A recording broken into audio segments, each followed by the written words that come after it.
पाकिस्तान के मारूफ anchor person Aamir Liaquat मरहूम की बेवा दानिया शाह के दूसरे शोहर हकीम शहजाद लोहापाड़ ने पाकिस्तानी अदाकारा हिबा बुखारी से मुताल्लिक बयान देकर सोशल मीडिया पर हंगामा मचा दिया है। हकीम शहजाद लोहापाड़ ने दावा किया है कि उनकी अद्वियात इस्तेमाल करने के बाद ही अदाकारा हिबा बुखारी के यहाँ हमल ठहरा। हकीम शहजाद लोहापाड़ के नाम से बने इंस्टाग्राम अकाउंट पर उन्होंने मुख्तसर वीडियो शेयर करते हुए दावा किया कि अदाकारा ने उनसे हमल की दवाई ली। उन्होंने अपनी वीडियो में हिबा बुखारी की हाल ही में लंदन में होने वाले अवार्ड शो की वीडियोस भी मोबाइल फोन पर दिखाई, जिनमें अदाकारा को बेबी बम्प के साथ देखा जा सकता है। हकीम शहजाद लोहापाड़ ने वीडियो में कहा कि जो लोग पूछते हैं कि वो किस वजह से मशहूर हैं, उनका दवाई खाना क्यों इतना अहम है, उन लोगों के लिए अर्ज है कि वो हिबा बुखारी से जाकर उनका रिजल्ट पूछें। उन्होंने दावा किया कि हिबा बुखारी जब उनके पास आई थी तब वो हमल से नहीं थी।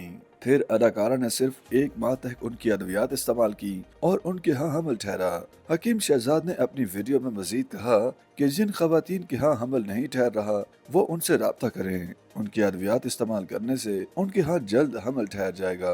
हकीम शहजाद के दावे की वीडियो वायरल होने पर सोशल मीडिया सारिफीन ने उन्हें तनकीद का निशाना बनाया और लिखा कि वो अदाकारा से मुतल्लिक झूठे दावे कर रहे हैं। सारिफीन ने इस वीडियो को महज तवज्जो हासिल करने का हथियार करार दे दिया। उनके दावे पर फौरी तौर पर हिबा बुखारी या उनके शौहर आरिज अहमद ने कोई रद्द अमल नहीं दिया। ख्याल रहे कि हकीम शहजाद लोहापाड़ ने कुछ माह कबल ही मरहूम आमिर लियाकत की तीसरी बीवी दानिया शाह से शादी की थी। हिबा बुखारी ने गुज़श्ता माह सितंबर में लंदन में होने वाले हम अवार्ड शो में शिरकत के वक्त अपने उम्मीद से होने की तस्दीक की थी। अवार्ड तकरीब में उनकी बेबी बम्प के हमरा वीडियोस और तस्वीर भी वायरल हुई। YouTube पर गूगली न्यूज देखने के लिए youtube.com की सर्च बार में गूगली न्यूज टीवी टाइप करें। गूगली न्यूज के पेज पर सुर्ख रंग के सब्सक्रिप्शन वाले बटन पर क्लिक करना ना भूलिए। YouTube पेज पर अपलोड होने वाली वीडियोस से बाखबर रहने के लिए बेल आइकन पर क्लिक कीजिए। आपको हर नई वीडियो के बारे में नोटिफिकेशन मौसूल हो जाएगा।